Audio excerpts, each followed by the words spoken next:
ఇలా కెనాల్స్లో ఉన్న solid waste మనం పూజలు చేస్తాం, పూజలు గుళ్ళో పూజలు కూడా చేస్తాం. అవన్నీ మూట కట్టి కెనాల్లో వేసేస్తాం. దీని మీద అదిగో ఆ దగ్గర ఎక్కడో కనిపించి తీయడానికి వెళ్తున్నాడు.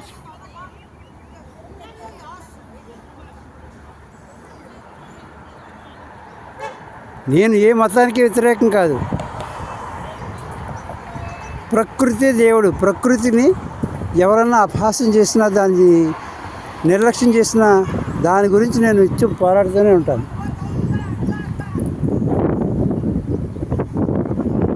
ఇది యాక్చువల్గా ఇదంతా కూడా గ్రీనరీగా ఉంటుంది. ఇది అన్సీజను. కెనాల్లో వేసేస్తారు. పైగా మనకి వినాయక చవితి అని ఉంటుంది, వరలక్ష్మి వ్రతం అని ఉంటుంది, రకరకాల పూజలు చాలా ఉన్నాయి.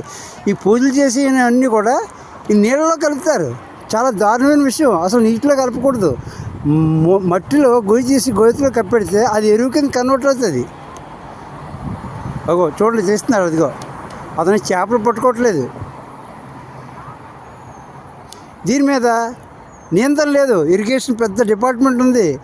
ఆ ఇరిగేషన్ కెనాల్స్లో ఏం జరుగుతుందన్నది వాళ్ళకే అసలు ఇది లేదు. ఎందుకంటే ఒక ఆఫీసర్ దగ్గరికి వెళ్ళి ఇలా కంప్లైంట్ చెప్తే వాడు మా దాంట్లోకి రాదండి, పలానా ఇరిగేషన్ అండి, అక్కడ ఆ కంట్రీ అది రాజమండ్రి వెళ్ళాలి, అక్కడెక్కడ వైజాగ్ వెళ్ళాలి, విజయవాడ వెళ్ళాలి, అమరావతి వెళ్ళాలి, ఇవే కబుర్లు. వాళ్ళ ఆఫీసులే దారుణమైన పరిస్థితులు ఉంటాయి. వాళ్ళు ఏం చేస్తారు? అది వాళ్ళ లోపం కాదు. ఎందుకంటే పైన ఉన్నవాళ్ళు, మనకు పెద్ద పార్లమెంటరీ బోర్డులు ఉన్నాయి, ఎమ్మెల్సీ బోర్డు ఉంది, అసెంబ్లీ బోర్డు ఉంది.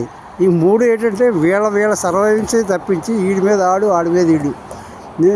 ఒక విద్యా వ్యవస్థలో ఒక టీచరు మానేసిన, ఏం జరిగినా, రిటైర్ అయిపోయినా వెంటనే ఆ పోస్ట్ ఫిల్ చేయడానికి గవర్నమెంట్ దగ్గరికి ఏం ఉండదు. అది చాలా పెద్ద ప్రాసెస్. ఇటువంటి అన్నీ కలెక్ట్ చేసి సబ్మిట్ చేస్తే ఇవన్నీ కలిపి ఒకసారి నోటిఫికేషన్ ఇస్తారు. ఈ లోపల స్టూడెంట్స్ అగనాకపోవడమే.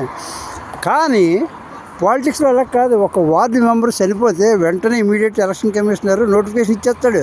ఎందుకంటే వాళ్ళు లేకపోతే దేశం నాశనం అయిపోతుంది.